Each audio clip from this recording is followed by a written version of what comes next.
जय हिंद। इसके सपोर्ट में आपका स्वागत है। मैं लेकर आया हूँ मैथमेटिक्स कक्षा 10वीं एमपी बोर्ड, जिसमें हम बताने वाले हैं द्विघात समीकरण, वर्ग समीकरण या क्वाड्रेटिक इक्वेशन।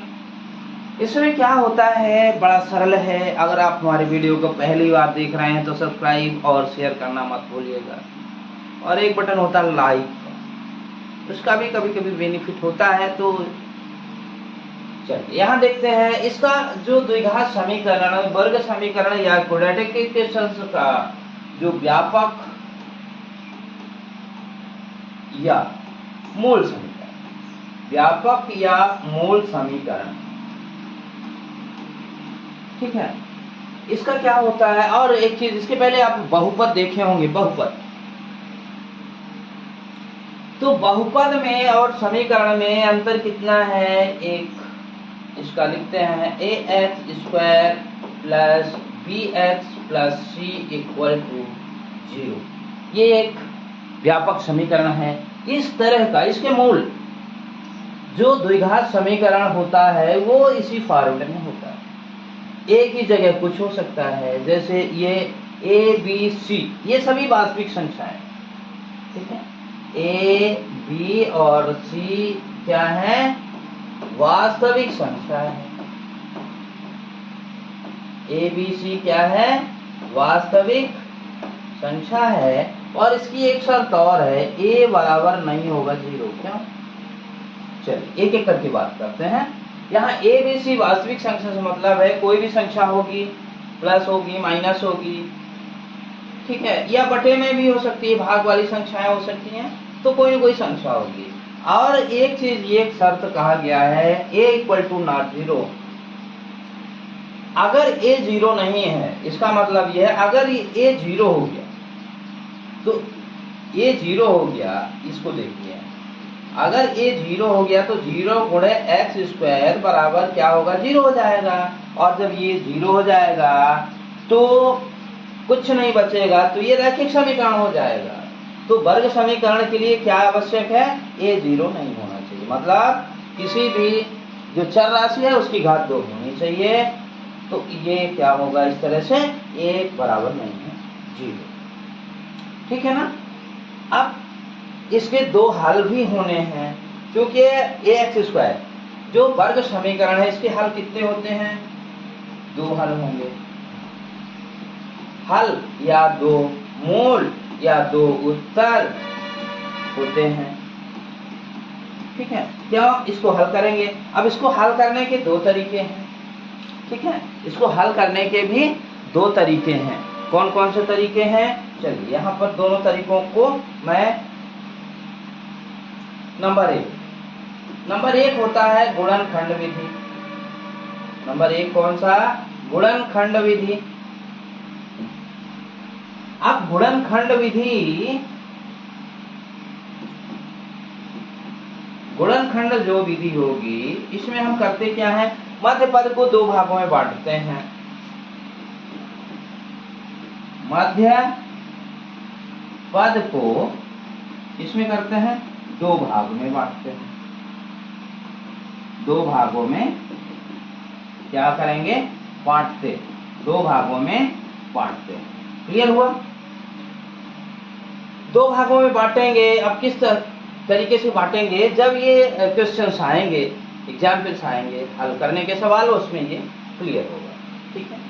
नंबर जो दूसरा है, यहाँ पर एक होता है सूत्र विधि। अब सूत्र विधि में x बराबर -b plus minus √b² minus 4ac बटे ये क्या हो जाएगा 2a।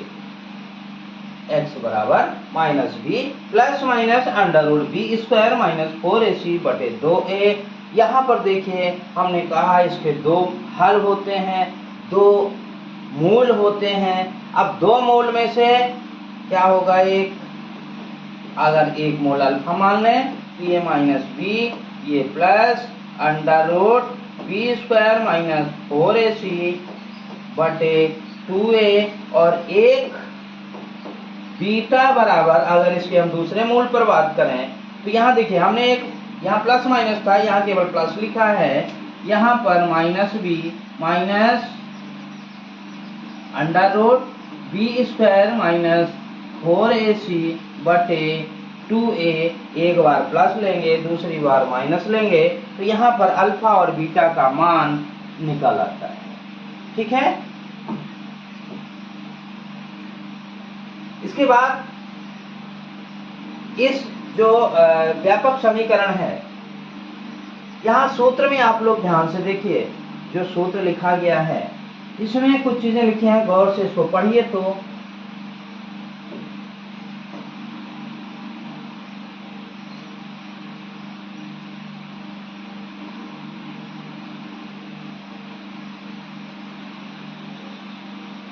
यहाँ जो सूत्र में लिखा है minus B plus minus under root B square minus 4ac बटे 2a, यहाँ जो under root B square minus 4ac लिखा है, तो बी स्क्वायर माइनस 4ac ये क्या कहलाता है? डिस्क्रिमिनेंट या ये विविक्तिकर, विविक्तिकर। ठीक है।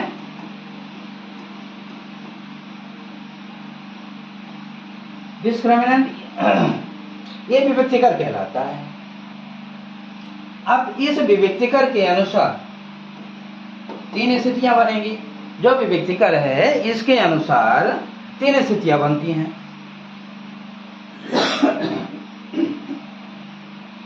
तो जो ये 3 स्थितियां बनेंगी उन स्थितियों में क्या होता है, यहाँ देखिए बी स्क्वायर जो विविक्तिकर होगा या तो धनात्मक होगा या ऋणात्मक होगा या शून्य के बराबर होगा। इसी के अंतर्गत यहाँ पर 3 स्थितियां बनेंगी और इन 3 स्थितियों में क्या होगा? बी स्क्वायर माइनस 4ac अगर ये पूरा विविक्तिकर शून्य से बड़ा, विविक्तिकर शून्य से बड़ा होगा तो इस स्थिति में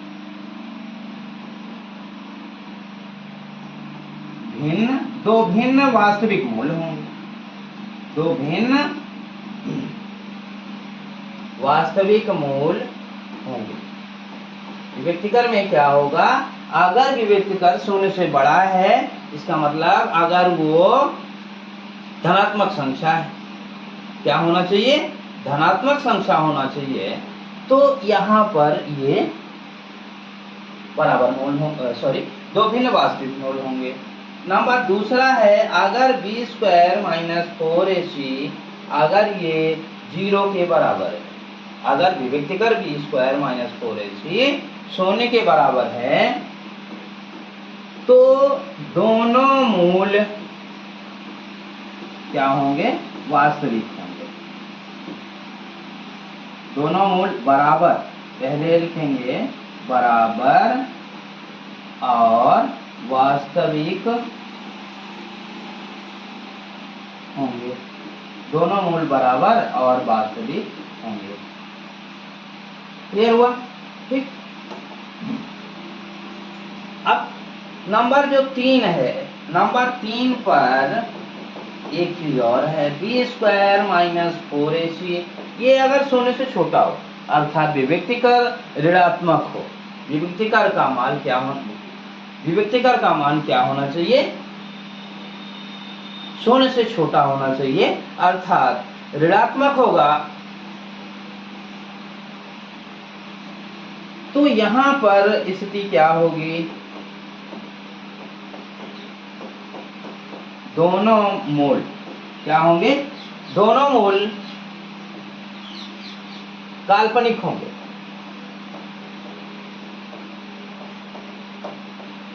दोनों मूल काल्पनिक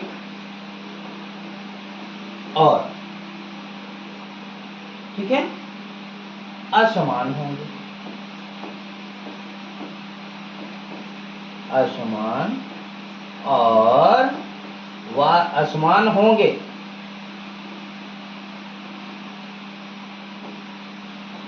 असमान होंगे, वास्तविक नहीं होंगे। वास्तविक